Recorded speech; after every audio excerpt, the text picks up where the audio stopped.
This is Fixing Famous People, the podcast where two reality television producers pitch solutions to save celebrities in dire straits. But first, let's get to the Pre-Fixe, your weekly pop culture roundup.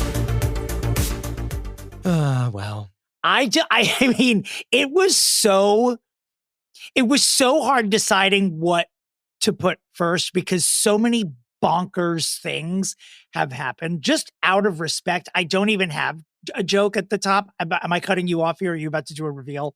No, I'm not about to do a reveal yet, but what I will say is that a little insight into the way that we do this, Dominick will send me a list of like the stories that we're going to go through. And if something in big happens, perceived order, right? In my perceived order of importance. And then Chris gets to lodge objections before we. Sure. Have I ever really done that? No. I don't think so. I let you just lead it and I just react. I like that part of it. Sometimes, though, there are stories where you're like, I don't want to. It's been a while, but you're like, I don't want to talk about this at all. And we just remove it. And we just remove it. And none of you know the wiser. Yeah. Now, there are celebrities who we hate so much, we don't even want to give them negative press. Correct. It really is true. But like if something tectonic happens, there will be an updated list that will be sent to me on the same chain. There's been multiple updated lists coming through today because in the last hour and a half before us recording this, like the world has flipped up on its side, basically. It's been crazy because, first of all, not to bring the room down, there can be no other lead story other than Diane Keaton passing away, obviously, and we will give her the appropriate tribute in a moment. But so much shit happened leading up to 5:30 p.m. on Tuesday, which is when we record the Pre-Fixe. I mean, it's not enough that Eladia Louise Baldwin gets booted off of Dancing with the Stars and gives an exit interview that will live in infamy, in history, in infamy and in history forever. And then like a minute later, her husband crashes her car into a tree in the Hamptons. Like, that's not enough. It's not enough that D'Angelo has to die an hour before we show up here to the mic. It's not enough that Amy Robach and TJ Lutelius Holmes have to announce their engagement 5 minutes before I'm going to kill you with that roll, with that R roll. I'm going to kill you. It is not bad enough that just yesterday, Justin Trudeau and Katy Perry are caught making out on a yacht. It is not enough that Rosie O'Donnell and Elizabeth Hasselbeck's nearly 20-year feud has been reignited. How dare you? How dare you? In the midst of all of this, tickets for my holiday show have gone on sale in so many cities. God.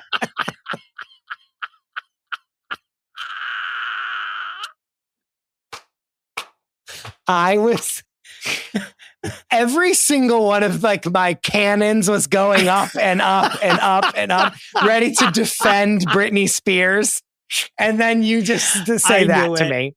I played a joke on Chris on purpose because the one story I refuse to put in my roll call is the one that Chris and I were arguing about in the group text today, which is K-Fed's memoir and Brit's response. Wait, but before we get there, talk about your holiday show and talk about the dates. Let's get that out of the way. Thanks for asking, Chris. I'd love to talk about it.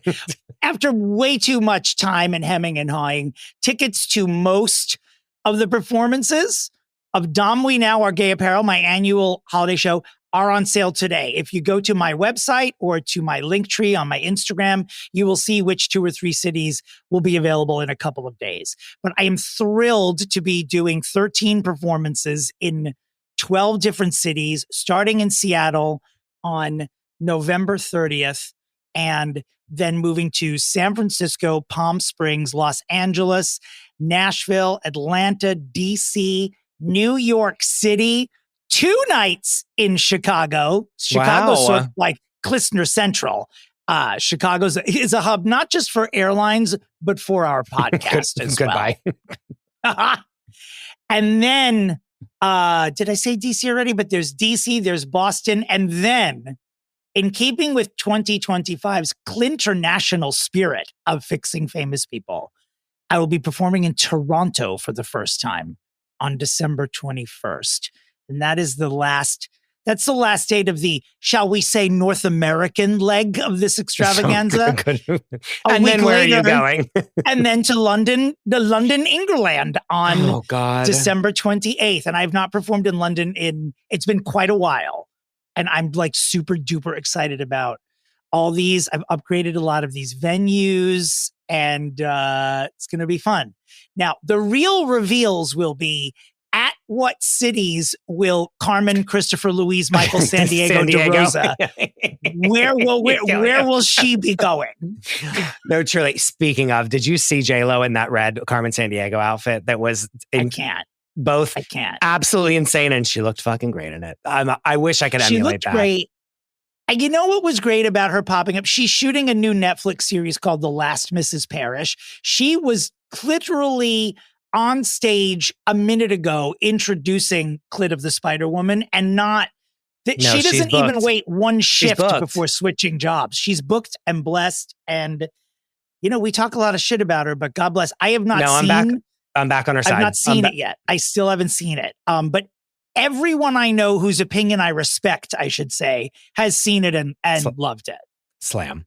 To someone, they all not agree me. with you, Chris, though. Yeah. Right. To all the people I don't respect, if you didn't like it, that means I don't respect you. If you told me your review. Slam. They all agree with you, Chris, that she's not going to get nominated, though. The part doesn't invoke a nomination. Do you know what I'm saying? Like, it's not that she didn't do a good job. It just like isn't an Oscar-worthy part. I'm sorry to tell you, I don't believe that Sonia Braga got nominated when she was the original Spider-Woman in 1985 or 86. I don't think she got nominated either, but William Hurt did. Sure. And I think that's what's going to happen again, too, because that person's going to be nominated. You're saying everyone is saying that they're going to get nominated.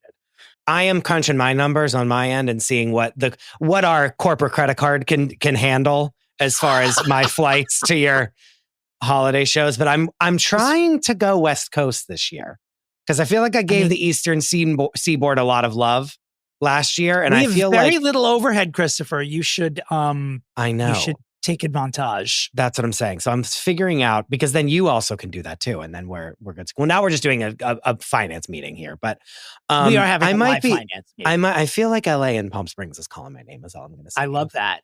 And then I might have to stop over in Nashville on the way home. You know what I mean? We don't know. The people in Nashville, the listeners who specifically interact with us a lot in Nashville, would probably need a fainting sofa if we were both in the room with them at the same time. But which and is that's why not I even wanna, a flex. Which is why I want to go. Fans of this podcast in Nashville. Yeah. Yes, and I want to meet them in person. From talking to them for now 3 years, basically. Anyway, moving right along. But November 30th is the first day I'll be at the Hereafter at the Crocodile in Seattle, and then I go down to San Francisco on December 3rd, Palm Springs on the 5th, and Los Angeles on the 6th. Nashville on December 8th. So Dominick, I've never been to Seattle. Come on, really? I haven't been in a long time. The only time I was ever in Seattle was when I was The Bachelor's producer, and The Bachelor was from Jason Seattle. Mesnick, who lives in Seattle. Yeah. And so that's truly the only time I've ever been there. Loved it, but I was only there for like a minute. Let's get to Diane Keaton. I am, in addition to being, sad about her dying, I'm overjoyed at how much people loved her. I thought she was a little more niche-y than she was, but I guess I'm forgetting about First Wives Club and Baby Boom and Father of the Bride. But the amount of tributes days later is just, she was more iconic than I thought she was. And I already thought she was iconic.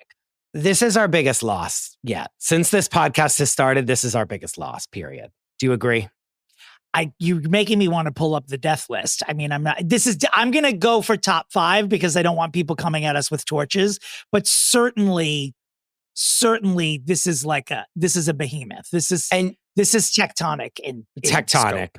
And you know what is really interesting is seeing the number of actors today that are like A-list, the most famous people alive, and them being like, I learned how to act from being on set with her. Do you know what I mean? Like the number of people that were like, I have used things that she taught me on set for my entire career. Mm-hmm. Like you don't get many of those kinds of comments these days. Not anymore. Not anymore. No. And when I tell you, we watched something the day that she died, we were like, we found out she died. There was a picture on my story when I found out that she had died, like right then. And Hassan and I looked at each other and we said, we got to watch Something's Gotta Give tonight. And we rented it for $4 on Amazon. Good. Oh my God, is it a good movie? When she's doing that montage of her crying and then laughing and then crying, there's nothing better in the whole world ever that's ever been committed to film, period.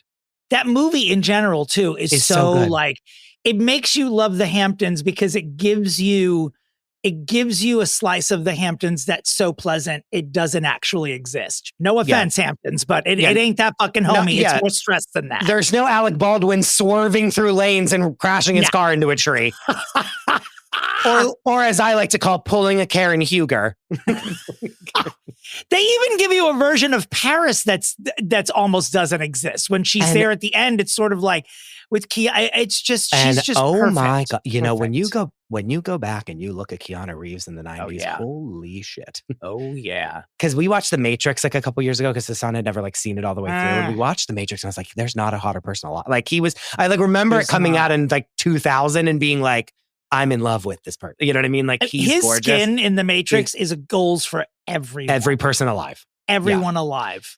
But he's so cute in Something's Gotta Give. And I forget that she has a fully nude scene where you see her boobs and her vagina. Nude. Yeah. There's bush there. And speaking of bush, we have a story coming up here that makes me want to nuke my own nation. This is what I'm going to say.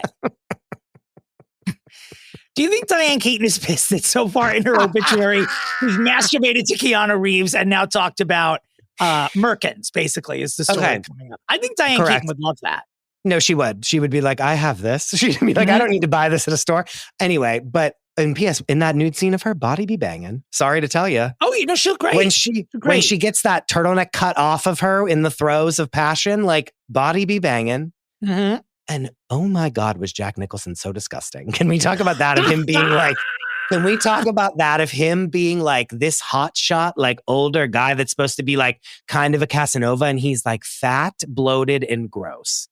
I mean, isn't that always the thing with Jack Nicholson? Remember Witches of Eastwick, Cher just like running down the top 20 things that are revolting about him? Yeah. And that was like 20 years prior. But he's at least like they lean into that he's like kind of gross and pig-headed. In this one, it was supposed to be like he was this like big catch. And I was like, blech.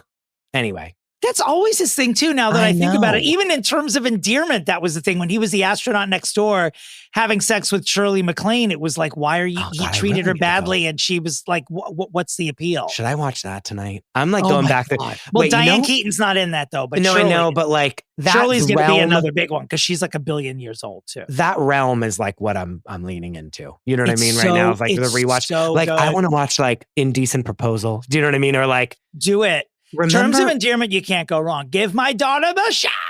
You just got to go watch it. And like, you know what I was thinking about randomly? Remember the movie What Lies Beneath? Wasn't that the one where it was like yes. I think I'm going to watch one of those is being watched tonight. That's what I'm telling you.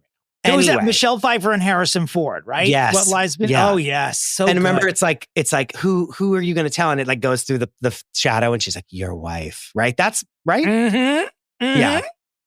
You know, to put a button on Diane, if anyone ever could, we've said on this podcast before, when someone passes away, one of the great things about social media is that you have a week or two where you are just deluged with what I would think is actually a proper tribute. You know, like when you see how much someone meant to you artistically, culturally, like how these artists moved you, to have them go to the top of the charts when someone dies. I mean, it seems a little macabre, but it's actually... there's beauty in it because it's everyone coming together with a common love. And that's wonderful. Like what a great legacy that days after your death, people are I'm still getting pinged by the Hollywood Reporter about now this person react. Here are her 10 greatest movies. And it's great. I love it. And really quickly, and then we'll be done. 79, you know, relatively on the youngish side. Yeah. I mean, when you're my age, 79 is young, but sure. Very quickly, First Wives Club. We rewatch again. I have it on DVD. LOL. How old am I? I watched the DVD of it, and every single person in that movie is like now an A-list celebrity. Sarah Jessica Parker's in it. Like all these fucking people that are like J.K. Simmons is a random like guy in it for 1 second. Oh, I forgot about that. for like I 1 forgot second. about that. Oh, SJP in that movie is terrible. You go get a big girl dress. Oh, I hate her. Hate her. Sarah Jessica Parker, incredible in it. Incredible in it. Like everyone, Elizabeth Berkley is in it. I forgot about that. Dominic, We're watch going it to talk tonight. about her in a minute too. She's making a splash on Instagram. Watch it tonight. You're gonna be like, oh my God, I literally forgot that this person, the whole movie is just like this person's in this movie. Yeah. Anyway. All right. Diane Keaton would probably want us to move on at this point, but we love you. Thank you for your contribution. If you can hear us, Diane, we'll be watching you for weeks to come. The Family Stone, the fucking holiday movie. How that's not going to be the #1 holiday movie on iTunes this year or whatever we're calling it now. Forget about it. On iTunes. Forget about it. Why I only call it iTunes? What would I? That's where I go to see what the #1 movies are. What do we call it now? Just like Apple things? I mean, it is like iTunes, but it's just funny. Like Apple, because it is like Apple Media. Yeah, sure. Well, we're doing a story on the a la carte today that everyone is getting rid of their pluses now. There will be no more Apple TV Plus or Disney Plus. Like all the pluses are now going away. So dumb. Maybe because they finally realize it looks like positive and it means their streaming service might have some sort of disorder or disease. That's all I've ever thought by adding a positive to something. I guess that makes me an elder gay, honestly, and I think we all know why. Go ahead. Like Apple doesn't give me anything normally. So like Apple Plus is like a premium version of what you already give me, but you don't give me jack shit until I pay now $12.99 to watch Reese Witherspoon and fucking what's her name scissor each other on the morning show. What was Juliana Margulies? I am not caught up with that, so I'm not aware of any. Dominic, don't. Show. You shouldn't ever be caught up on it. I don't want to be, actually. Don't. I never say this. There's too much estrogen in the cast of the morning show for me to watch. There's almost too much female empowerment in it, and I can't. I not that I'm not for it, but sometimes it exhausts me. No, I know exactly what you mean, and everyone that watches the show knows exactly what you mean. If you want to know what happens, just text the group chat of the three of us. The rest of us do watch it, and we'll tell you. And you'll go, "This is a parody that you made up," and we'll go, "No, that was the episode." All right, let's move on. Hilaria Baldwin did get booted from Dancing with the Stars this week, and no one was more surprised about this than Hilaria Baldwin. I will tell you, she thought she was going home with that mirror ball, honey. I bet she carved an alcove above her fireplace to put it in. She didn't just clear the mantle. She probably had a wall taken out. Well, I'm not going to reenact it here, but I do believe it will be reenacted on a different broadcast under the FFP banner shortly. We will say that. The exit interview that she gave both on and after Dancing with the Stars, a masterclass, just an absolute masterclass in ensuring that your legacy as a bonkers bitch lasts until forever. Only the roaches are living here. That's you. Cuckoo Cocoa Puffed this woman. Unbelievable. I'm honestly speechless. Like, I have nothing to say because I'm like astonished how insufferable a human being can possibly be. She was stunned into silence many times when she talked about what she was going to tell her children about losing. And I tried my best. Watching her, I feel like I'm watching an SNL. I feel like I'm watching Amy Poehler do her. Yeah. Every time she talks. Also, are you aware that she's now saying that she was bullied off of the show? Oh, yeah. What about her giving this interview and saying, I met Alec when I was 27. I'm 41 years old. And from the moment I met him, they tried to beat me. Everyone tried to beat me. So the solution, if you think the world's trying to beat you, is to put yourself on a show where you're literally judged. That's part of the fucking format. The whole point is for the public to call in and vote for you or not. Yeah. It's a live, what happened was a live execution. Why did you not see the show before? Hilaria? And also, there's been 9 million seasons of Dancing with the Stars. I'm sorry. No one's like targeting you because you wear, like, do you know what I'm saying? Like, yeah. Let me say this. Her shock at being voted off seems so ridiculous to me that I'm going to go on record saying, you know what? I think that she's that dumb. I believe she didn't know the word cucumber when she was on the Today Show. I I don't think that this is a smart person. How did you not know you were going to get voted off the show? I mean, eventually, at least, but she just seemed so.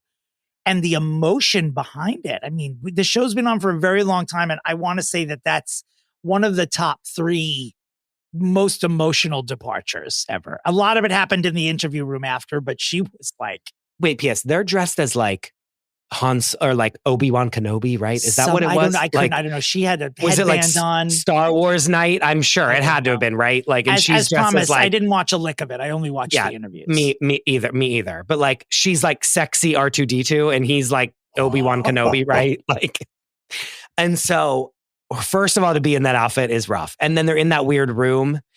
And when I see her start talking, you know what I think of? You know, in Chicago, whenever Taye Diggs' face like comes up and it's like, and now Velma Kelly in an act of desperation. And she's like, my sister and I had an act that wouldn't flop. You know what I mean? Like that is literally what I watched then for the rest of the video, where she is like poking herself in the side to get tears out and being like, I shut the door to dance for a long time. Like, I don't know if it'll reopen again. Who cares? It shouldn't. Everything in your life is a revolving door. There's nothing is shut for you. Your uterus is a revolving door. BT dubs. I wasn't going to say this here, but I will say the book, the TLC show, her nonsense. I got to be honest. She right now for me, and I am a voting member on the Fixe Awards, as are all of you. Sure. To me, this is the entertainer of the year so far. Yeah, I have to be honest. Like, if the goal of, you don't want to be like, oh, it should be Meryl Streep or Taylor Swift. No, it's got to be someone who entertains me. And I think we've said more words about her on this podcast than any other celebrity, except maybe for Nicole Kidman. Maybe. And J-Lo. But J-Lo did get the Bigger Than All of Us award last year, and that Hilaria is a contender for sure. Yeah, like J-Lo's doing shit this year, but there's nothing like the Atlas and good. This Is Me year of 2024. She's never gonna get more ridiculous than that. Yeah. Hilaria's doing it. She's doing it. It's hers to lose, honestly. And we'll get through this quickly because there really is so much else to talk about. But these have all been big. This have been ragged big. Lunatic. Yesterday, Monday, crashes his fucking car. Well, he's like, my wife's an idiot. I need to like just end it right. Did you see the picture? That's horrible. He couldn't handle the embarrassment of his wife getting booted from Dancing with the Stars, so he drove into a tree. Did you see how bad it is? Like the whole front of the car is like pancaked. Like he walked right out of it too, like with no injuries. It wasn't like oopsies. Like it was like wet, and I lost control, and we like clipped a tree. Like the front of the car went directly into a tree, and like they could have both died. According to him, it seems like he's saying that he steered it into a tree because there was themselves. And I'm quoting, a big fat garbage truck the size of a whale. That's a direct quote from Alec Baldwin. And it cut him off and he had to swerve. He had to hit a tree to avoid hitting it. Okay, Alec. What did he think it was? His daughter, Ireland? Yeah. Remember that 2020 interview he gave where he was like, I never actually pulled the trigger on that gun. It just went off. Yeah, this is the car accident version of that. You should always, how do you not have someone who calls you the moment they find out you've gone through something and they just say, Alec, shut the fuck up. No, he's got no one to do that. Well, no. And if say there is a garbage truck, sure. But then it's like, oh, there was this big garbage truck coming down the road. It was during this big bad storm in New York. So there's like, I lost control of the wheel on the road and then I had to do it. Like, there's nothing wrong with just like, there was bad weather and I had to, it's always like some ghost is coming through to like ruin his life. You know what I mean? It's like, the moral of the story is stay away from Alec Baldwin. This guy is surrounded by disaster between like Helena Hutchins, Stephen Baldwin, whose brother who was in the car with him and just infecting the world with Hilaria Baldwin. Stay away from this guy. He's like Angela Lansbury on Murder, She Wrote. Don't go near the bitch. Bad things happen in this orbit. And I'm sure he wasn't going the speed limit.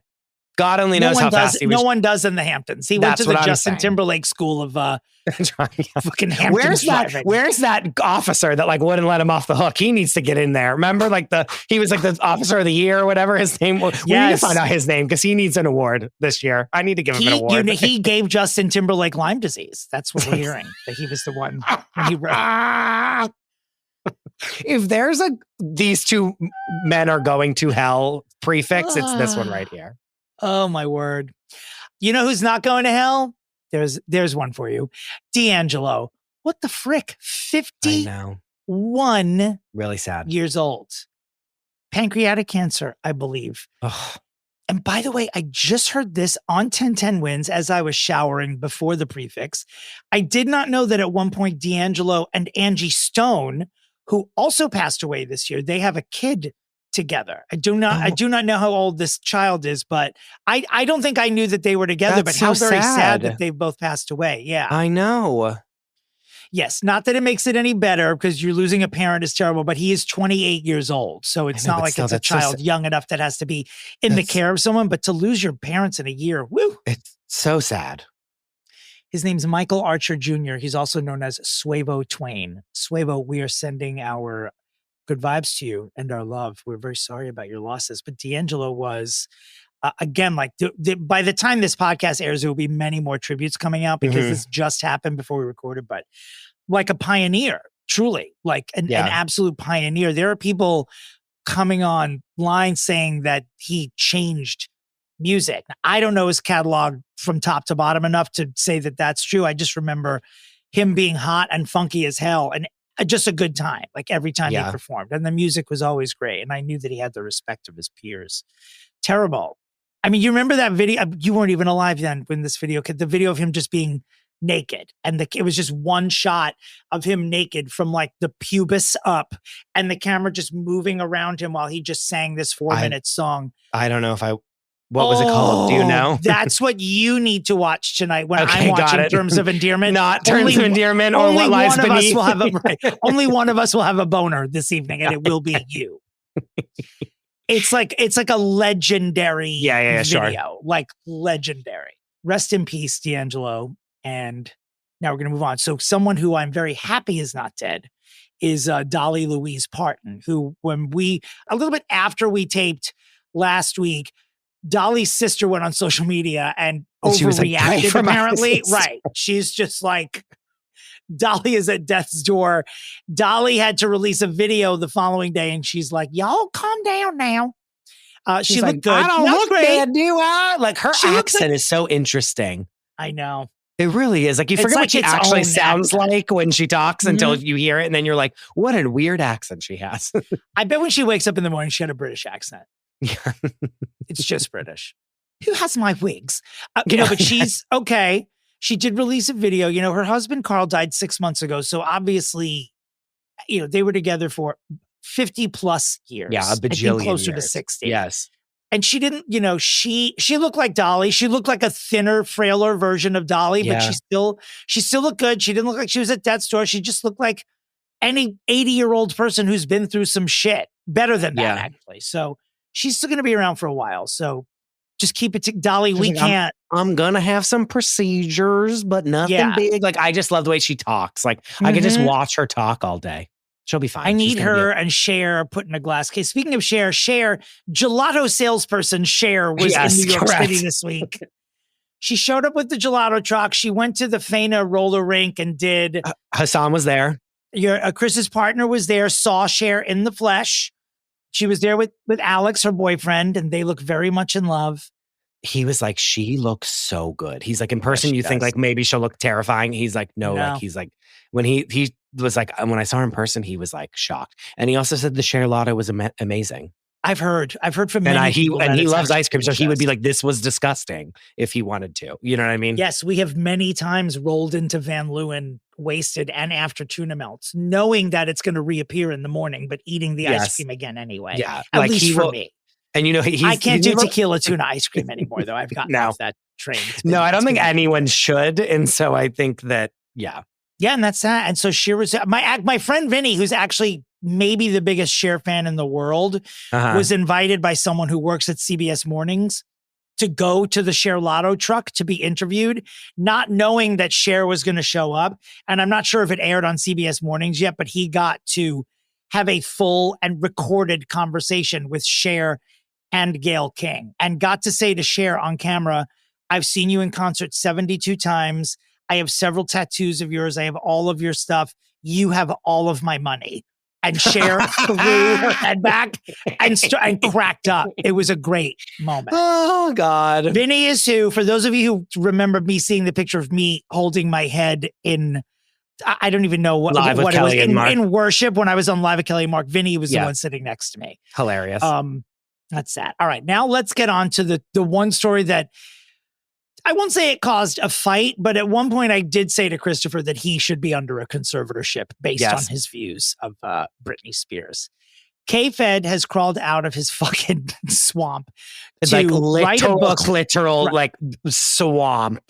To write a book which has a couple of hit pieces in there about the person who's bankrolled his entire motherfucking life.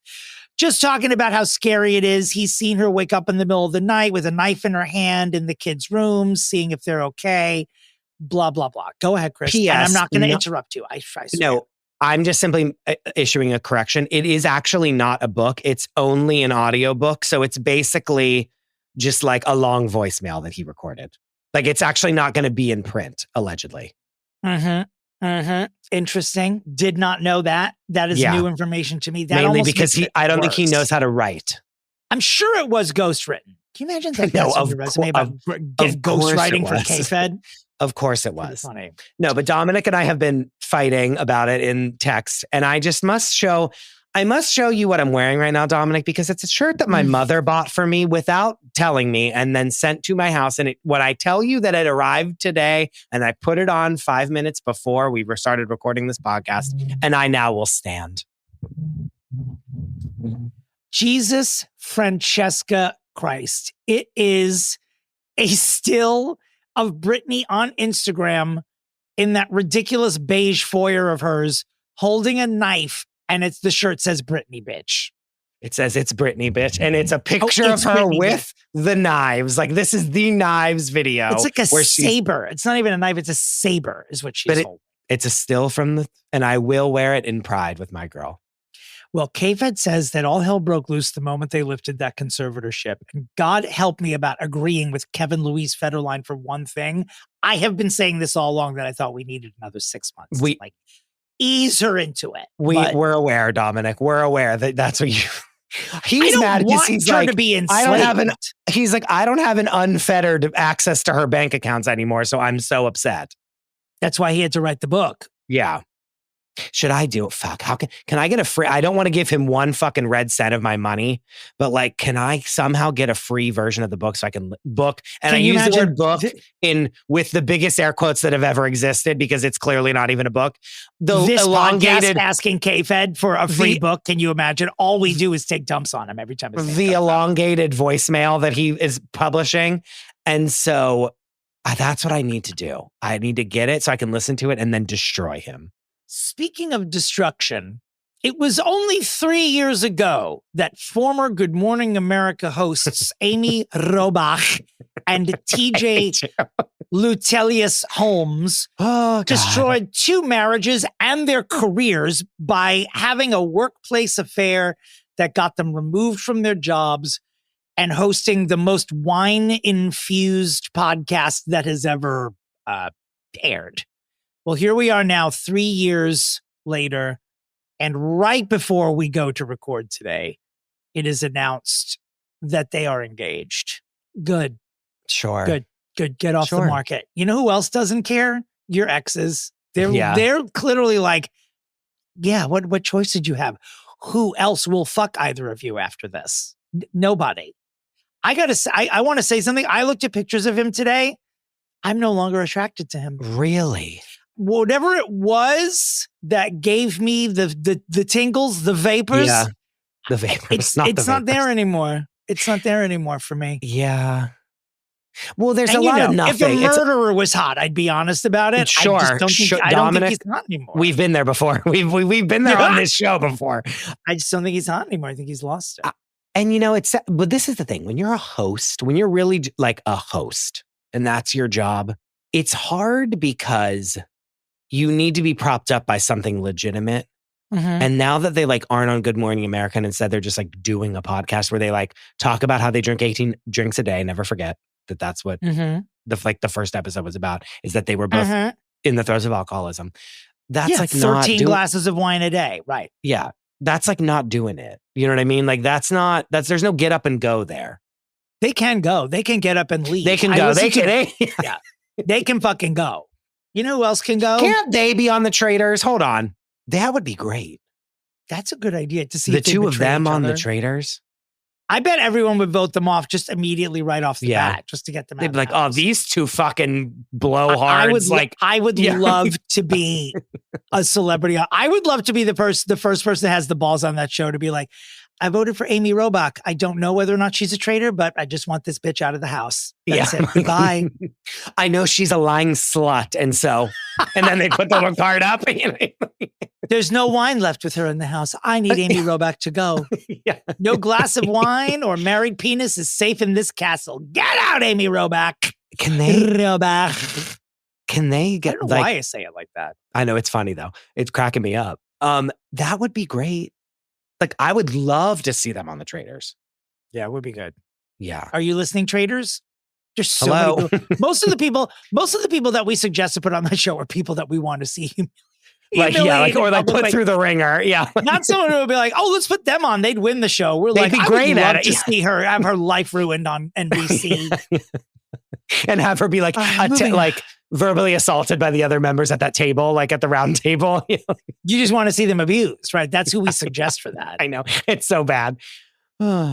Speaking of abuse, I feel like I'm being abused by the continuing relationship of Justin Trudeau and Katy Perry. I don't like knowing about it. I don't want to know any more about it. I don't want to see them. They've kissed on a yacht. It turned out that it wasn't just a date. They've been secretly seeing each other and blah. I don't want to see them in bathing suits embracing on that diving board thing, whatever that was. Like, I really don't need to see that. Here's an example, though. Like, Justin Trudeau is someone I would still like to have a physical relationship with, even though he's been with Katy Perry. Dominick, is not. I'm doing that. What you say about Lutelius, I'm saying about, maybe it was just the photo of the two of them that I saw, but I was like, blech. Like, truly BLECH. Like, I was like, ugh, he's like tainted. And not just because of her, but I just look. I didn't have the joie de vivre of that, you know what I mean, that I got before when he was like flying the pride flag in Canada. You know what I mean? And we were like happy about that, you know? Let's talk about a person who Chris describes as America's biggest asshole. That's Kimberly Louise Kardashian. We have two stories about Kim this week. The first is that the full trailer has finally dropped for the upcoming Hulu series All's Fair, the Ryan Murphy series.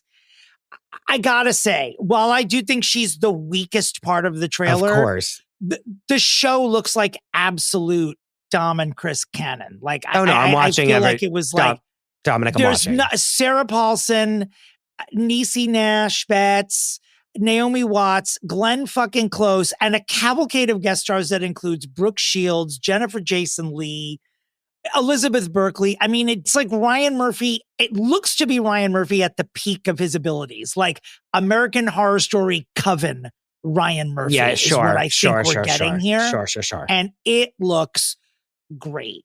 Kim also looks great. You know, I don't think she should be acting. I think she already has enough, and I think that she should let an actor act. I think from what I've seen in the trailer, it's pretty wooden. She looks as wooden as you would think.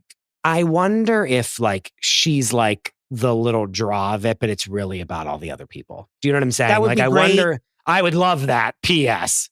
The trailer doesn't lead you to believe that though, because it's a divorce firm, and her divorce seems to be like the A story. Sarah Paulson's lawyer is representing Kim's ex-husband in the trailer, so. I don't know. But it's like, is Kim there? But it's really like Sarah Paulson versus Glenn Close, like that all day. You know what I mean? All day. So it's like, is Kim just like there de facto? And it's like through Kim's eyes, but it's she's watching these titans. Because like any of those other people you just named, like one of them in a show, I'm gravitating towards. And then two of them in a show I'm watching. And then to have all of those people in one show is another level. You know what else they have a lot of in this show? A Nobel Prize worthy amount of wig work. Just in the trailer alone, everyone in the trailer, except maybe for Elizabeth Berkley, is wearing a wig and a fierce one. I cannot see a millimeter of lace on any of these women. Yeah. Everyone is rocking. Kim might not have a wig on too, but I think she does. Her hair's a little short, but everyone's wigged up and wonderful in it, and I can't wait. I just really don't want to have to look at Kim. That's like what's really not. Assuming we all have Hulu back now. You know, I forgot that most people canceled Disney and Hulu and all that. I think a lot of people silently took it back when Jimmy Kimmel got reinstated. But yeah, I mean, if you didn't, I'll give you my password. That's fine. I'm sure. Plus, like, we'll have it already. We'll be watching, so we'll know. You know what I mean? It's like we'll alert the people if Kim's being more assholish than she is about this story that you're about to say, or not, or if it's like able to be palatable. You know, sometimes I can't think of clever things. It happens quite a bit. And when I can't, I just look to the New York Post to do it for me. Here's the headline. Skims' new ultimate bush pubic hair thong baffles social media. Skims, of course, is Kim Kardashian's brand of bullshit. Dominic, they know. I mean, from face wraps to nipple bras, Kim Kardashian's not afraid to go there, but she might have taken it too far with Skims' latest product launch. I'm reading directly from the Post right here. On Tuesday morning, Skims announced they would be entering the Merkin market, launching a capsule aptly titled The Ultimate Bush. It's basically a thong, but the patch of material is hair. That's not actually a merkin. Like a merkin, from what I understand, is a pubic wig, which is supposed to attach on its own. It's not supposed to have a string, but sure. I mean, are they available for me to wear to the Halloween parade? Because that's the only place anyone should be wearing this. Okay. What size do they come in, do you think? Small, medium, and Sasquatch? Where can I get a Sasquatch? Yeti. Where can I get one to cover a male member and wear it out in public? That's what I want. And this is the sad part, is that I'm like, oh, but this is the thing, is like so many women got like their whole bushes lasered off and they can never grow pubic hair again. And now they can because they can wear this.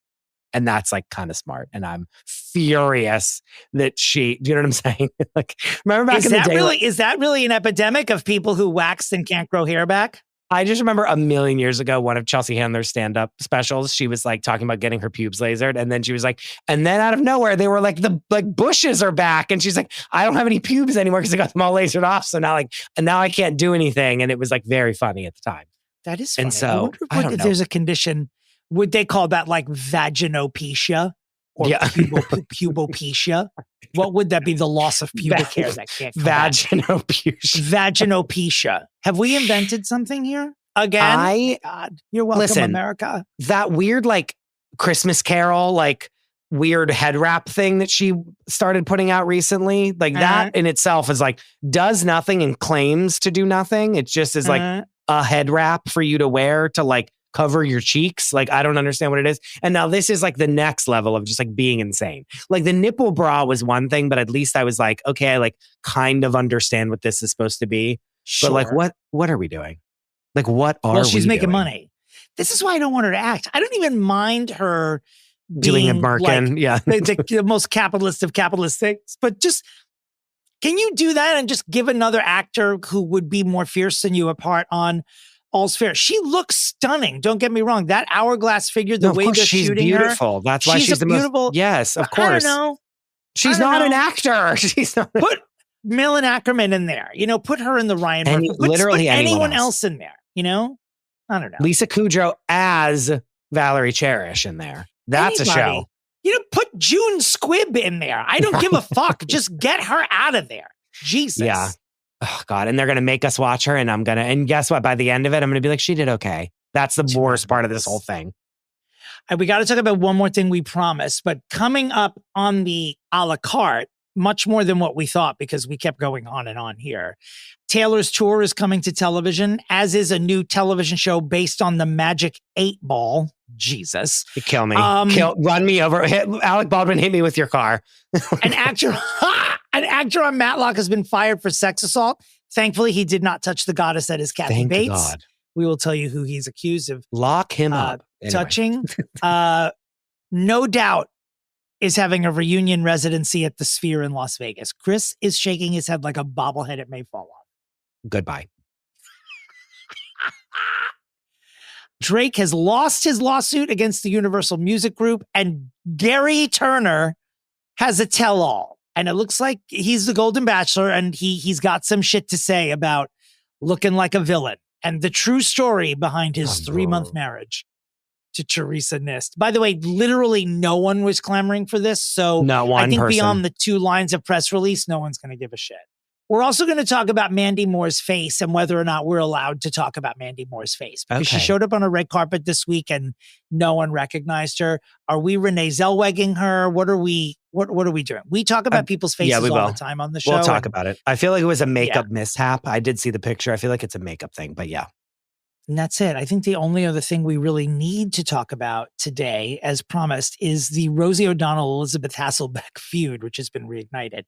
So apparently Rosie's in Australia. She was interviewed, I think, by a podcast and was asked about the feud, which is now almost 20 years old, that happened with Elizabeth when Rosie quit The View. And she, I guess, gave some new insight there. She was saying, without authentication, that she thought that the producers maybe had set this fight up, blah, blah, blah. Yeah. Well, Elizabeth goes on Fox News, cries, and she's like, stop lying, Rosie. Find peace in your life. I forgive you. Like way, way over the top. And I almost, I was listening to her and I was like, maybe Elizabeth is right. Maybe it is time to just sort of end this well. When our girl Rosie Louise O'Donnell then took to Instagram the following day, she does a level of comedic smarm that is the reason that people like Donald Trump hate her and the reason that people like you and I absolutely love her. Like Rosie at her rosiest, just saying, hi, I'm in Australia, did a podcast. The guys who run the podcast had just for the first time watched my fight with Elizabeth. They had questions about it. I talked about it. Then Elizabeth, on Fox News, of course, cried about it and then goes on for a minute and then very calmly just shuts shit down the way Rosie does when she's at peak Rosie. I recommend watching all the videos of it because, like it or not, it is part of American history, at least the America that I live in, America. I, too, am American. Don't pull a dolazol on us right before we're going. I've been saying that to myself, like I too something, and just like thinking of you like all the time recently. I don't know why, but I needed to do that. For a minute, I was like, Rosie, stop. Like I was like, stop. Like just don't even bring this up. Same. Like I was like, what are you doing? Like don't. And I was kind of like, not that I'm ever on Elizabeth Hasselbeck's side, but like I was kind of like, Rosie, just don't do this. Like, who cares? Like, be better than this. You know what I mean? Be bigger than this. But then when you explain that, like, yeah, these like 2 random faggots probably were like, we just saw this. Oh my God, Rosie. And like, probably were like, you know, these 2 gays clamoring for her. I'm sure that like, I'm like, yeah, that makes sense now that she talked about it. And also too, Fox News. There's nothing better like for you to be covering right now in the world than Elizabeth Hasselbeck being upset that Rosie O'Donnell brought up something that happened 20 years ago. Really?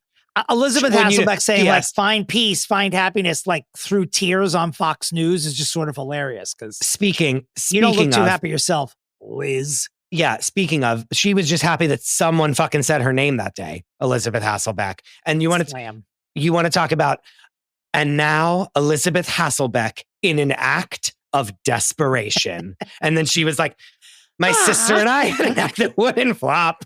Like she was like, lights on, cameras, action. And she like punched herself in the face to start crying so she could do whatever the fuck she did. Get the fuck out of here. Liz. Calm down, Liz. Switch it to decaf. God, she was the only one that I had when I did the warm up at The View, I think she was the only host that I never had an interaction with. I'm sure. I was there with like Meredith, Barbara, Joy, Star, and Elizabeth. And Elizabeth just was, I'm not saying she was, people who worked there said that she was lovely and they're still friends with her. She never paid me the time of day. You loved Meredith Vieira. I knew She's that. my favorite celebrity ever. The favorite celebrity I've ever worked with. Yeah.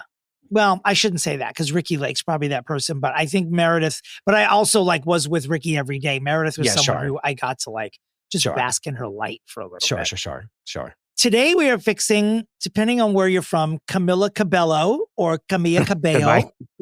And depending on if you like Bad Bunny hosting the Super Bowl, if you do, it's Camila Cabello that we're fixing. If you don't like Bad Bunny, it's Camila Cabello that we're fixing today. With superstars Ace and Katelyn, who we are happy to have back on our broadcast again. We will fix her. And if you're lucky, we'll fix you after these vital messages. Dominic, we've just been warned that this podcast does induce labor. And that our guests today are praying that the day that this episode comes out, it does not again induce labor. We're 16 seconds into this and it's already a whirlwind of tectonic proportions. You know and love them from their show, Shit Talk, and all of the things that they're up to, as well as Ace's show, Reality Court. Please welcome Ace and Katelyn Fanning. Oh, wow. Thank you. Such a warm welcome. You know, last time that our episode came out with you guys, my wife went into labor and our baby was born on the day that it came out. So maybe she's going to be famous, you know? Yeah, I think that's a sign. But this baby, we need to cook a little bit longer. Okay. This is exactly when she came, but hopefully you guys wait to put it out and then that gives us another month. We will. So in theory, like on this today, you might be in labor actually. Okay. You're giving us the time that you're saying you're thinking you're going to go into labor. Yes. It's How are you feeling? How are you feeling right now? Feeling okay. Okay. Yeah. Hopefully, maybe this is what we play for the baby when he's coming out. You know? Yeah. Oh, okay. Yeah. Oh my God. An episode about Camila Cabello. Honestly, that kid will be so annoying if you play our voices to him within one day of his birth. Are you kidding me? Oh God. Well, our daughter loves Real Housewives because that's all we watch with her. Yeah, because it's all that's on in your house. She has no choice but to watch it. Yeah. We're like, she loves it. It's her favorite. Today we are here to fix Camila Cabello. Camila Cabello. We're not going to yell at you here if you're illiterate. It's fine. Don't worry about it. Ace and Katelyn, did you pick her from a list or did you call begging us to fix her because you saw something unsightly that you needed to remedy? No. I'm doing this as a challenge to you two because I do not think Camila Cabello needs any sort of fixing because I am Camila Cabello's #1 fan. Have been since like 2012. I think that's when Fifth Harmony started. That's upsetting, but yes. Watched her on X Factor. Like, we've been in it since the beginning with Camila. I can tell. I have a fake Twitter account where I used to I don't do it anymore, but I used to get in fights with teenagers about Camila stuff. Like, I'm deep. It's embarrassing. I've been in Camila Cabello's house. No. Yes. Yeah. For what? When you stalked her and tried to murder her? Like when? Okay, so it was when Technically, she was moving out. Technically, she was moving out, but they were doing work on the house and she had already moved out, but a lot of her stuff was still there. And we were in Hollywood and I was like, well, I really want to see the inside of this house. So I just walked in the garage because the garage was open. And I just said, hey, I'm the new buyer's assistant. They wanted me to come do some measurements. Is that okay? And he goes, yeah, help yourself. So I walked around the house, gave myself a little tour, and that was Smelled that. So her panties and then you were gone. Her clothes and stuff were gone. Her clothes and stuff were gone. But did you take a selfie in there at least? You did. I did. Yes. You did. Yeah. Wow. He's done that with a few houses, even just big ones that we don't know who live there. He's just like, hey, I'm looking for is George here? I need the tile samples. And they're like, maybe upstairs. It works. Like, all right, I'll walk around and they have so many people working on those mansions. No, it doesn't even. Yeah. Coming and going. Yeah. This might be the first time that we have part of this podcast be used as evidence in a court of law. Yeah, this conversation. Charges are brought up against you for stalking. She was out of there. It's fine. But I mean, I live and die for Camila Cabello. So when I saw her on your list, and I was actually going through our messages, you tried bringing this up a year ago. And I'm like, longer. I mean, Chris, didn't you say she's been on the list? She's been on the list. She was about to be on the list so long that I was going to take her off the list and put her on a new list of like people that everyone is like feels so bad for that they won't even fix them. She was about like we're going to fight on this episode. Actually, she was about to be the recipient of the first ever Rita Ora Award for the celebrity that literally no one wants to fix on fixing famous people. Oh, Chris, I forgot to tell you. Chris, I forgot to tell you. Invented an award, and I just rightfully so. Sorry. Rightfully so. She's not even worth fixing. Stop. That's it. how I Don't feel. Even put that out. I into feel the the world. same. I feel the same. Wow. Well, listen. At this point in our broadcast, we play the middle name game. But here's the challenge for this week's middle name game, where our guests and Christopher guess the middle name of the person we're trying to fix. Camila is this woman's middle name. Yes. We know it. Today, so you know her real first name. Okay, so it's just me. It's just me. So only Chris will play this game. So it's first name, Camila Cabello Estrabao. She was born March 3rd, 1997. She is a Pisces. And depending on whose story you want to believe, which I can't believe that this even needs clarification, she was either born in Cuba or Mexico City. She was born in Cuba. We will get to this rather nebulous area of her life momentarily after we play the game. Okay, my guess is Ruby. I actually think that's a pretty good guess. It is not. It is Carla. Carla with a K. Camila Cabello Estrabao. K-A-R. KCCE. KCCE. Can you imagine if her stage name was Carla Cabello? No. Or Casey Cabello. Carla Cabello. What if they call her Casey Cabello? Camila Cabello is a good name. She made a good choice on switching that name. Yeah. Thank now, God. here's why I say there's controversy, because according to the WHIC, she was born on March 3rd, 1997. She has mentioned in interviews that her parents have told her she was born in Cojimar, which is in Havana, Cuba.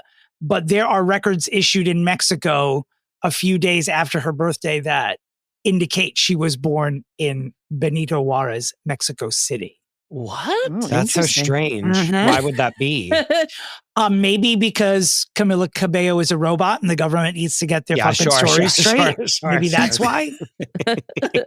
She's a beautiful robot. Yeah, she's gorgeous. So she seems like a prototype. In 2025, this is possible. It's like, a Mexico City, na. Does not. It doesn't have the same flow. You're right. No. Wait, what was the actual city that you said, Dominic? Cojimar.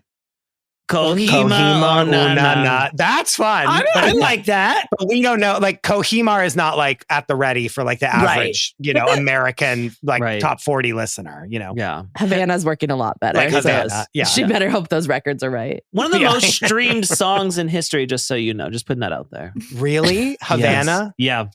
Yeah, and apparently that year it was the most streamed song of the year. Yep. Ace, then where is she? That's there we sure, respect. Okay, before we start fighting, which we will do. So. Okay, so she's on, how does she start? Is she in like a 17-girl group? They immigrate here. Their story is very American dream. Like she and her mother immigrate here. Their father couldn't get a visa until 18 months later.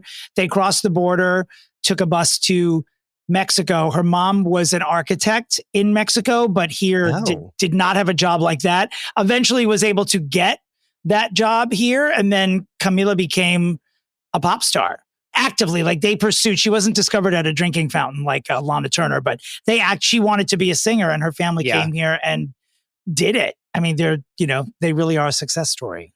So she went on X Factor. And that's where we first really meet her, right? Yes. It's like X Factor. Yeah. Okay, great. Love that. She was on YouTube before that. She had one video on YouTube. She's a very, very shy child. She didn't like to talk and stuff. She was didn't really talk at school and stuff.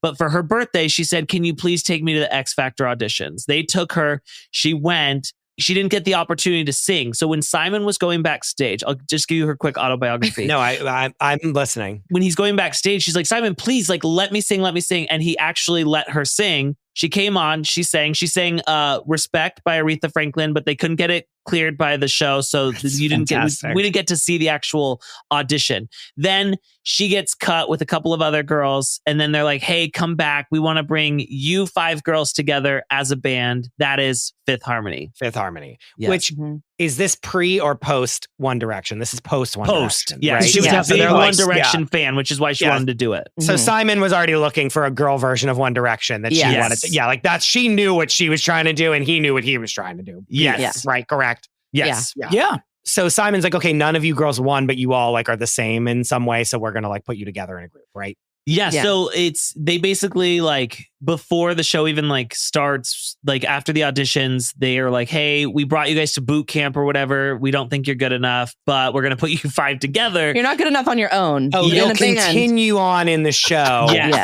As a band. Yes. Understood. And they're all like, sure. Right. Yeah. Like all pop bands, you're all subpar performers who are hot. So we're going to cram you together and you can just make it happen. Yes. No and offense we're to going to Camila. teach Ace, you. I'm sorry. I saw Ace's face and he was like, don't call her subpar. They and are talented. She's not. Thank you. Who else is famous from Fifth Harmony? Is this nobody? Normani, Normani, who I love, yes. and who has been exed by allegedly by Beyonce. Oh, right. Really? That's Yeah, like why what she's not happened more with famous. them? She's like shadow banned by Beyonce. Oh, I didn't I know did that. not know that. Thank you, Beyonce, That's like- if you're listening. That's what. Don't put it like that. She was bullied out of that group. Okay. Can Yes. you We don't clear know- that yes, up? wait, Because wait, why? wait. What is the reason she left? Because there are We don't know the conflicting story. stories. Yeah, we do. Okay. Yes, We do know the Katelyn, if story. you're not safe, let us know. So here's the deal. She started getting these other opportunities. When they started putting the music together, what they do is each girl goes in and she sings the song, and then they don't know who's getting what parts until they hear the end song. Which is bad, by the way. The Spice Girls did not do that. No. Okay.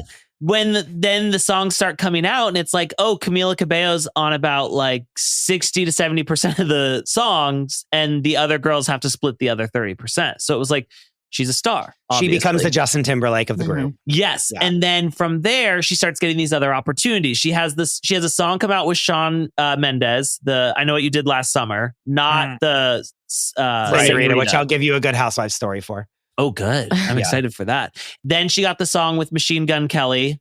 And then she ends up getting another song or Shawn Mendes came later when she was already on a group. But so she's getting these opportunities and the other girls are jealous. And they're like, because again, she's the JT, she's the Beyonce, she's the, like she's like the breakout star that will become this. I mean, it's please tell as old as time. Like the person that becomes the most famous of the group, which again, you named all those people, couldn't tell you other than Normani, who tried to be a solo artist. It's giving Nicole. It's giving Pussycat Boulevard. It's giving that whole. It's giving that version for sure. Yes. Yeah.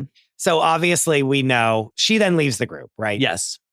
Mhm. And then that's when they do Fifth Harmony does that performance at the VMAs. The VMAs probably, where they it's 5 of them all standing there, and then some body double gets thrown backwards into oblivion, and then it's just the 4 of them, and they basically kill her off on stage and I perform, kind of forgot how good that was. which is petty as fuck and incredible and funny. Yes. That was, I will say that was a great You have to moment tip your in hat. history. You have to tip your I do. hat, right? Yeah. Yeah. The ragdoll just flies by. Well, another fun story that year, everything went down at the beginning of December, right before Christmas time. And everyone released their conflicting statements about how Camila had left the band. But they had taped their Dick Clark's New Year's Rockin' Eve performance months prior. And so they announced they're splitting up. And then on New Year's Eve, they're back together. And everyone had to release clarifying statements about, no, we actually don't like each other anymore. This was just our very last painful moments together. Yeah, this was filmed in and Happy August New on a Year. soundstage. Yeah. Yep. And if you go back, so they were doing the Jingle Ball or whatever, tour thing that was going on. And on the red carpet, it's literally 4 girls, space, and then Camila. They're not even touching each other. It's wild. She was getting her own solo shot on the side. Whoosh, they were like, here, you want to be by your fucking self? Here you go, you bitch. You know what I mean? Right? So they did have to perform together after she announced that she was leaving, or was it like right before the Jingle Ball? Right at the end of Jingle Ball, they announced, like, it was their last show. The night of the last show of Jingle Ball, they announced we're breaking up. And then the Dick Clark thing came, obviously, December 31st, January 1st. And that's when they had to be like, just so you know, we are still broken up. This was pre-recorded. Yeah. My God. And we still hate her. What was the deal? She broke away or what? So a lot of people like to say that she was like basically stiff arming the girls. She was taking these, but here's the thing: the record label saw a star in Camila, so they said, "Sure, you can take these other opportunities." Camila really wanted to write her own music. Fifth Harmony was not allowed to write their music; they just got music brought to them. So But the record label was like, hey, listen, like, we're willing to put extra money into you because we think you can do it and we'll test this out.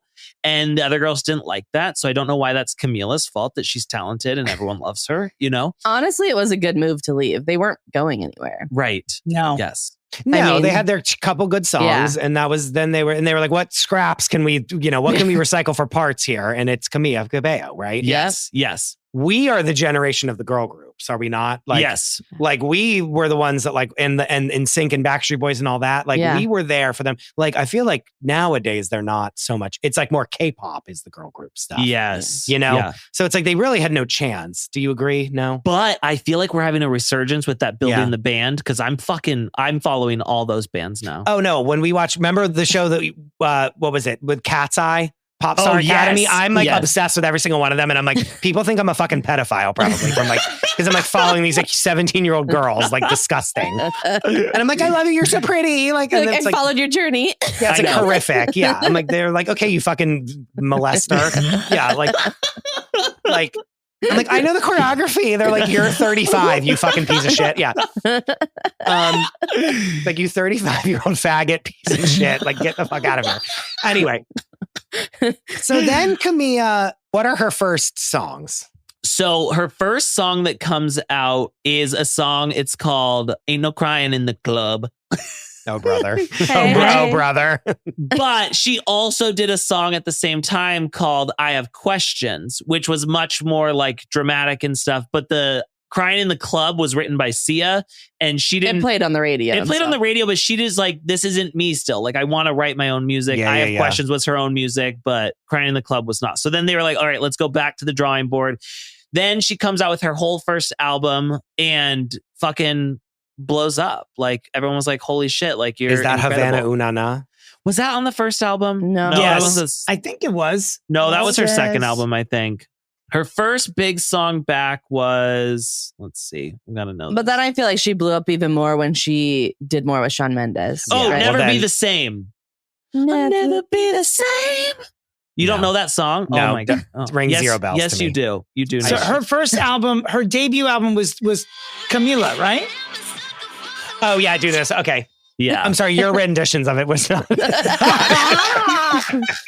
I think Chris hit the same notes. I think Chris just called you pitchy. I think Yes, he just that's okay. round the way called you pitchy. Okay, I do know that song. I Oh, do know. and Dominic I would was never right. have known it was her, by the way. I literally did Havana not. was on her first album. Havana was on Camila, right? Yeah. Yes. It was. Yeah, that's how I feel like we see her. We really see her as like, oh, here we go. Okay. You know why it Yes. gets confusing? Because that was the lead single from the album, but it wasn't her first Yes. single. Like these Her other first single singles was- were just yes. floating in the ether. And this Yeah. was the first one from the album. And this was the one we mentioned earlier that was the number one streamed song of the year, right? Yes. Okay. Yes. Is Havana Unana? Yes, Yes. sir. Got it. Or Mexico City, Unana. Can you put Mexico some City, respect Unana, on yeah. it when you say Kohima it, Chris? Unana. But no, but like everyone knows that song. Yeah. Like Yeah. you know the melody of it, you know everything. And then is the song with Shawn Mendes them coming out as a couple, or is that like we met in the recording booth during singing So the that song was together? them coming out as a couple. They were friends before that. There was lots of speculation like, oh my God, they need to be together. And then they have this video up on Instagram of like her on the back of a motorcycle holding him. And it's like, this Friday, new music. And it's And like, he's like, I definitely know how to ride a motorcycle. Oh, for sure. you Yes. do. Yeah. mhm. And You by spell- ride a motorcycle, I don't mean a penis. It's like, motorcycle. You spelled dick wrong. There's no M in dick. So then, we're horrible. You really are. And then they So- perform it together, right? Yes. And people Yeah, are the like big fucking show, jizzing. yeah. including your husband, jizzing in their pants. Yeah. As the two of them Honestly, being so together. was I. I love them together. Yeah. I was devastated when they broke up. jerking off on the couch. Yeah. Yeah. And so then she's with Shawn Mendes. Mm-hmm. Wendy Williams does a takedown of them like any chance that she gets, right? Horrible. As That's does the karma. rest of the seeing, listening world. Yes. I mean, in various degrees of disrespectful, the entire world raises their actual eyebrow, their collective eyebrow. But they stay together for years. Like it wasn't like 6 months. I mean, they were together for quite some time. Yeah, people thought it was like a PR stunt at first, but including people Mira still Love. do. Yeah, even Shawn Mendes thought it was that. I think, but they don't. You better take it back right now. They were madly in love. They were. Don't ruin our favorite celebrity couple. She helped him understand that he didn't really know what his sexuality was. Right. Because in real life, she calls him senorita. They just switched the pronouns for the song. I'm certain that's the billionth time that joke has been told, but I apologize. But yeah, they stay together for a minute. And when they break up, which one of you said you were devastated because you were in pretty prolific company? They were millions, both devastated. Yes. Millions of meltdowns all over. Yes. TikTok just became almost like a gravestone for this relationship for 48 hours. Like people were losing their minds, which I have to say, like, I sort of like that. I like to see kids that involved with their pop stars. Like I like to see kids like screaming and melting down the way that like my grandmother did when Elvis would swing his hips and my family did with my parents did with the Beatles. Like the way we did with Madonna still with as much strength as we or she can muster. Yes, we are still that enthusiastic. But I like that people were so invested in that relationship because they were both pop stars, which was great. It wasn't like a Harry Styles and Olivia Wilde situation. Like these were two people who were already being worshipped individually in the same business and got together. It was pretty unique. Britney and Justin. I mean, it's very it was very that true because it doesn't happen that often these days where it's two like equal stars getting together and being a couple. Yeah. Here's the thing. They were like besties. Okay. And then she started dating some like love coach named Matthew Hussey. And brother. That was tough. Charmingly on all of us. named. I love it. Yeah. Because we were just like, fuck you, like get out of here. He Nobody thought he likes was you. so great. He thought it was so great. Then they break up, and that's finally when Shawn is like, hey, I can't let this opportunity pass me by. I want to fuck you. And they started dating. And we were all grateful for that. That's beautiful. And then, do we know why they broke up? Because Shawn Mendes is a homosexual. Other than that, do we know why they broke up? Was there like it was just a scheduling thing. You Sure. know, it was tough. Honestly. Between Sean's dick and anyone's ass in Canada. And to be fair, he has come out and said like he doesn't know what his sexuality is. So this isn't us like, we No. I do. DM me, Shawn. Do you think that he's a top? No, I don't. No. Okay. I should have reversed that joke. I'm grateful you called me out and we're leaving it in here because this is the reason. This is the You're reason welcome. I'm still here. Yeah, I just wanted to make sure. And now she's dating some like billionaire. Yeah, she's dating a billionaire now. Who? Ooh. Oh, that's why she doesn't make music anymore, know. guys. Yeah. She does make music. She's touring right now. Wait, it's is she just really? Yes. Not in the United States. No, but pish posh. Sure. Some billionaire whose like family has a clothing company in Dubai or something. I don't know. I didn't know. Oh, she's going overseas. Like okay, I see. Yeah. Okay, so she's like, I'm out of here. Let me go to like overseas to that makes me nervous. I think the fame is hard for her. Okay. Well, with that money, it's not. Don't you? No. I mean, I did billionaire in Dubai too. If I could. No, sure. No, who amongst? For real. But like, who's setting up all these starlets with billionaires? Is it Patty Stanger? Does she have some sort of black market billionaire like between Salma Hayek and Michelle Yeoh? And they're just the ones I know about. Like there are billionaires. No, because I bet the billionaires are like, I could get her. And it's like, yeah, you actually could because you're a billionaire. Do you know what I mean? Like I feel like it's like a crusade of sex. You know what I mean? And then they're like, I like landed Salma Hayek. That's the name of the doc we have to do. Crusade of Sex. That's what we'll call it. Yeah. A girl who came here from Cuba or Mexico City. And whose mom was an architect and then had to get a job at Ross Dress for Less. Yeah. And then now she's dating a fucking billionaire. I mean, what a glow up story. No, that's great for her. Yeah. She's fine. But like, then all I'm seeing on the internet of her, and again, I'm not on like Cabello talk. So I like don't know like what is going on with her. But like the last thing I remember that was a thing of putting her on the list is when she did some Christmas special with someone. I don't even know what Casey it was. Musgraves. Yes. Casey Musgraves Christmas special. Right. And she sings like, I'll be home for Christmas. Oh, yes. And like people were saying, this is how you sing in cursive. And it was just like, the way that she said, she says quiet, like it's not, I'm doing it not even as bad as her. It's like, why? It feels like she's giving like Jessica Simpson, Take My Breath Away vibes. Is it like the same? Giving Jessica Simpson trying to do the Jewel song. We all love Jessica Simpson's music career. You know, we all loved those songs from Jessica Simpson. Oh, we say to this day, I Think I'm in Love is like incredible. Oh, love that song. I think the other issue with Camila is that she needs a stylist bad.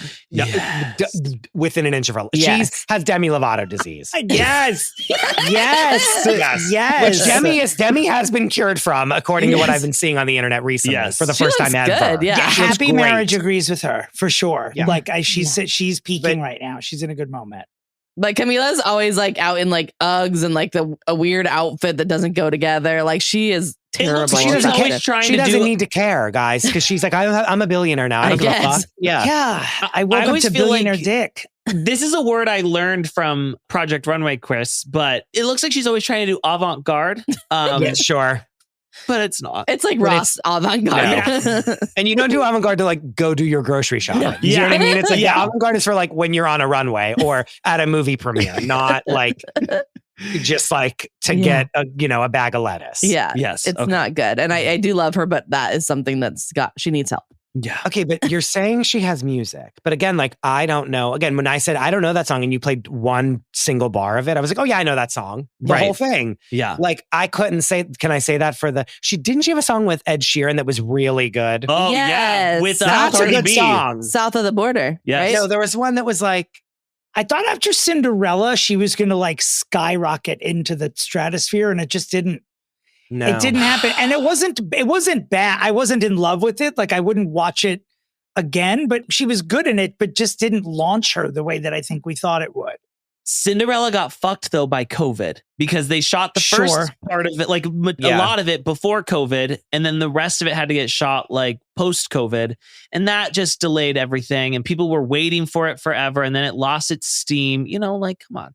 So what? How are you going to fix her? What needs I don't fixing? know. What else is there to say? Okay, so she is touring. Is she trying to tap into like the like Latin audience? Like, is she trying to be like up there with like Karol G and like those people? I have no idea who Karol G is. I think that's somewhat of her problem. I think she needs to decide which way she wants to go because I feel like she will like do one album that's like leaning very like Spanish and trying to tap into that. And then like we'll go back and it's like, well, which Here's fans the thing. do you want? I think that fans in America were good with Havana because it's just a Spanish word, but we don't really say anything in Spanish. No, sure. There, No. But then where she made the mistake was she came out with the album Familia. And that was the one where it was kind of people were like there's several like all Spanish songs on there. And so then it's like, well, I can't really tap into that. Also, the cover art was fucking terrible. Like so stupid. Looked like it was a program for PBS or something. Yeah. And I think that's where she started to kind of lose traction. Look, Christina Aguilera even has like full Spanish albums. Yeah. Where it's like all in Spanish. Like Selena Gomez has like full Spanish albums where she's like, this is for everyone speaking Spanish here. Go. Yeah. Whereas like you can't, it's hard. It's hard to way mix harder them. is what I'm trying to say. It's like to do one that's half and half. Yes. Half English songs, half Spanish songs. It's like you should just make a Spanish album and like give it to the Spanish like music community to latch onto and love. Karol G's like this humongous artist now that's like a Spanish speaking artist, like Kali Uchis. And like there's all these like, I feel like there's a resurgence of all these different artists that are like in this like Latin pop that are like so famous now across the world. And she's like half there and half in American Well, pop. she And She it's got like that's one the shoe problem. in each one. She got to kind of She decide. won a Latin Grammy, but it's like nobody knows that because like we don't like follow that as closely, you know? Right. And so she has songs with like big Like Latin stars. but it's like, but I don't know. Like we those don't care. songs. Like me as like a top 40 listener is like, I think who is she's- that? Right. I think she Yeah. actually opened the Grammy Awards a few years ago with Havana, and there were other Latin stars like Ricky Martin singing with her. They just did, it was like a group number. And I'm pretty sure she was the first Latin woman to ever open the Grammy Awards. So, and Wow. I think that they made a big, well, I mean, it is a big deal, but they definitely made a big deal of it. Yeah. Big deal out of it at the time. So it really is like you want to be respectful when you're talking about it, which is, you know, difficult for an old like me. So I'll choose my words carefully. But it's like, do you want her to lean into quote unquote her culture more? Like how much a part of the fix is that supposed to be? And are you like, is it even the right thing to advise someone to do that? You know what I mean? Because it's such a personal thing. Yeah. And, you know, also like we don't like dislike Camila Cabello, by the way. Like she's one of the ones we want to be bigger. okay, then she I'm has on the board. potential to be. Oh, she Yeah. has Like, great, every song you've named, they've been like, oh yeah, I love that song. Oh yeah, I love that song. She's very talented, but it seems like she can never quite get. Like That's she why we're starts to here. gain Yeah. traction, Yeah. and then you don't hear from her for a year. This you is know? more of a like what we do with Jane Krakowski, not what we do with Katy Perry. We Okay. want Gotcha. better for her. We We don't wanted just Katy Perry to go to outer space and not come back. correct a one-way ticket. We If- never if want to Gail- hear roar If again. Gail King wasn't also on that rocket ship, I believe the UN would have sent it further into space. Okay. The other thing is like, she has no like brand identity. Like every single song you just played for us Yeah. for Oh, yeah, 5 seconds, all over the place. that could have been all different people. Again, every time you said this song, I go, oh yeah, I never would have remotely thought that she sang that song. Yeah. Other than the ones that I knew were her, aka the Spanish ones. Mhm. Like and I mean Spanish by Havana and Senorita. Yeah. Well, that's it. Her whole brand to me is Very Havana, Spanish. Shawn Mendes, and quite honestly, Bangs. Like when I think of her, I always think to myself, Bangs. Bang. I just know she's going to Yeah. have bangs. I got bangs. I don't Yes. even know. I don't even know how I feel about them. I just know, like, I'm like, if I She was her has friend, bangs. I'd be Yeah. like, "What up, bangs?" Like, I would absolutely call her that because they're so prevalent. Oh. Sup, bangs? Okay. Okay, I need to pray on this for a minute because I don't know what to do. All right, but we are at the arena. The carpet is out. We are waiting on Chris, who is trembling to reach for the door and go in the arena and tell us what his fix is going to be. Okay. KCCE. Right? That's her acronym, KCCE. Yes. Miss Cursive Singing, Miss Camila Cabello. You have no brand identity, as I've already said. I, as just a casual observer of pop culture, she is not in my news cycle. And by news cycle, I mean Right. people.com's Instagram. You know what I mean? And so, like, what's happening? I don't have it. You know, she could have the best song in the world, and I don't know it because I'm not seeing, she's not in the cycle. What I want her to do is do a new album. I need her to get to like either Jack Antonoff, Max Martin, not Dr. Luke, Death, someone like of note that is going to produce an entire album for her. And the features I need on that album are Shawn Mendes, Fifth Harmony. Oh my God. Never happened. Normani just as herself in a song. And does she have any other enemies? Not really, right? That's, I mean, No. like, is that not enough? Yeah. But I need, because that is immediately like a tabloid firestorm of like, she's like realigning with all of these people that are like her drama points. Because Yeah. that gets her then in the press of this new album. And I need it to be top 40 pop that's really good, but she has to nail down like what her image is. Okay. She doesn't have like, again, you played all these songs for me. I don't know who they, like, I love it. I love it. I love it. I love it. I've heard that song 9 million times coming out of Hassan's bathroom while he's in the shower. Yeah. If you had a gun to my head, the last person I would have said that sang that song was Camila Cabello. Yeah. What she could do is some of the other features on this. She could do like what Charlie did with the album before Crash. That was her self-titled album where every single song almost was a feature. and put in our Carol G, our Kali Uchis, like our like good Latin pop mommies, like integrate her past and her future with this album. And it be like produced within an inch of its life and be like top 40 bangers. That's what we need. Okay. And then she has to move forward with that persona, not now I'm going to do an album that's this. Now I'm going to do one that's that. Like she has to like solidify her sound. And she gets a stylist, right? Yes. Oh yeah, 100%, 1,000,000%. But then she gets on interviews because she's like, "Oh, me and Sean are doing a song together. What is it like to come back together?" Like it gets her in the press. Yeah. Yes. Some buzz of the album because that's what I need from her is music. I don't need her to do all this other bullshit. Yeah. Yeah. She was also a judge on The Voice too. No. Yeah. I'm just saying she was there. Sure. But I don't need her. I don't need her there. I'm understanding now the problem that you're saying this is her big thing though is like she tries to like get away from the drama and it's like no lean in. Yeah, like, correct. Everyone listened to her first album Camila because we were like there's going to be songs on here about Fifth Harmony, we can decipher it, you know.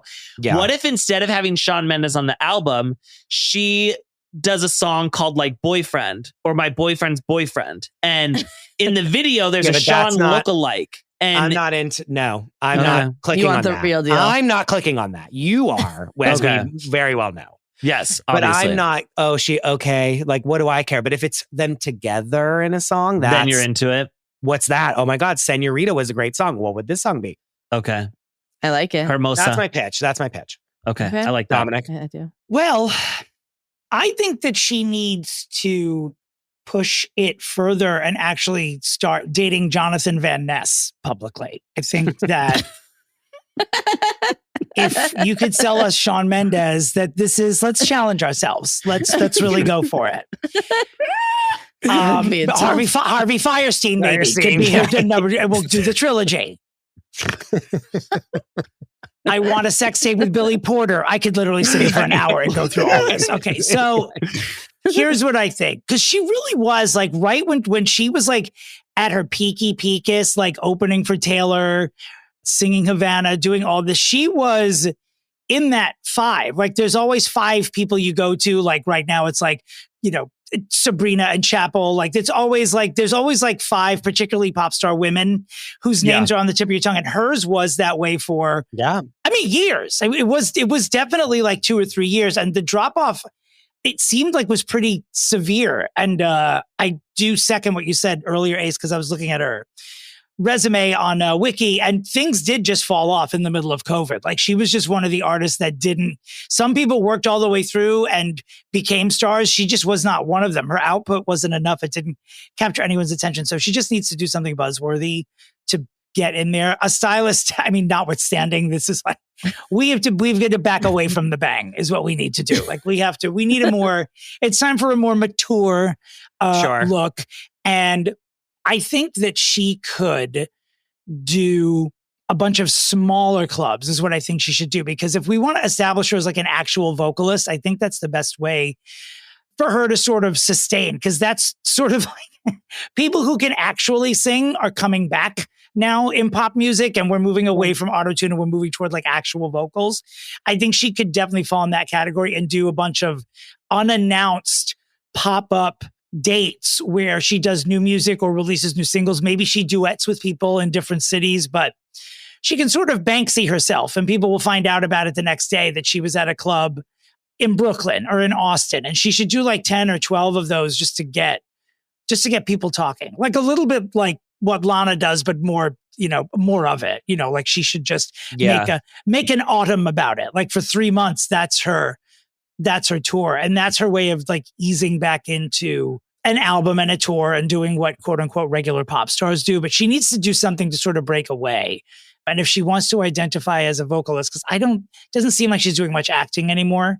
And if we're saying that people only know her as autotune and not a good vocalist, she'll blow up TikTok if she does a bunch of acoustic small club dates and then gets back to being a pop star. You would love to be in that club. I would be at every fucking show. Unfortunately, we're never at a club. No, I've never been at a club, but wow. I'd be crying in the club on that one. Yeah. Wow. Oh, gosh. Or outside it.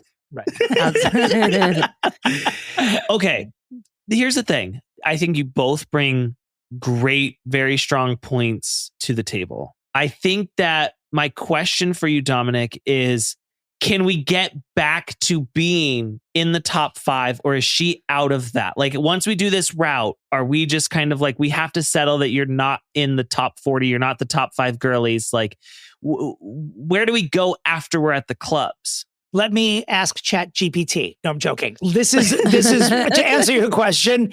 This is the runway back up to it, is how I'm seeing it. Like, I think she'll get enough buzz, and she should be recording some of these performances and also actual singles. Like the next album, she should get enough buzz from this that after doing it for 4 months, she drops an album. How much of these performances are in there? I mean, it should be right. It should be, I don't think it should be a live album of this tour. It should be a studio album. That's like sort of her runway. And she ends up in the 5. Yeah. I mean, that's the goal, is to put her back in the 5.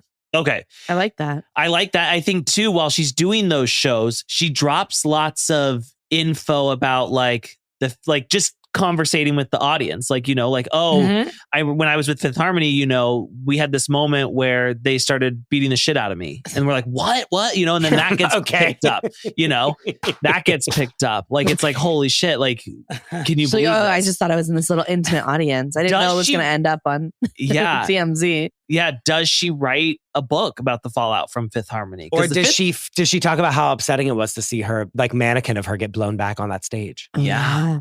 A book could be good. Do you know who was on tour with Fifth Harmony before they broke up? JoJo. You remember JoJo? Oh, Not yes. JoJo Siwa. No, JoJo Levesque. Right. Yeah. Yes.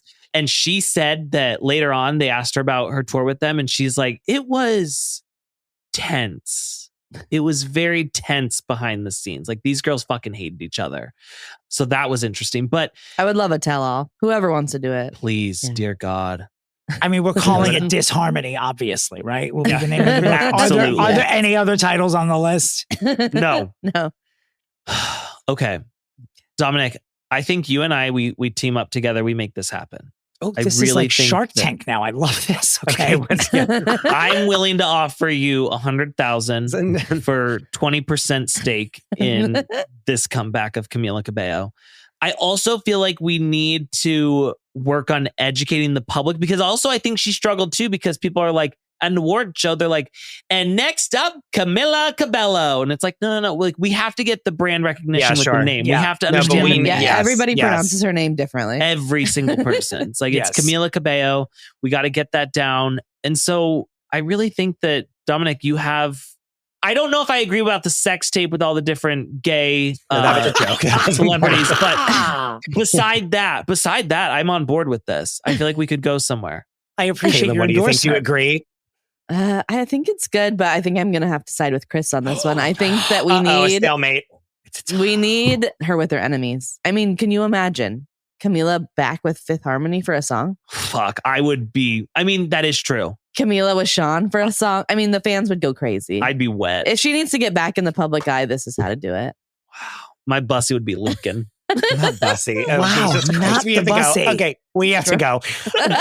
Okay, so you're at a stalemate, is what I'm hearing, and it's going to have to go to a Patreon vote. Oh, you need to give us an update on what people say. Yeah. We will. Sure. We will. Next week, we will absolutely give the update about what the vote I is. will send this. I'll send this episode to her manager, Roger. I follow him on Twitter as well. Great. Oh my God. Great. But also, I hope he's not still friends with Shawn Mendes.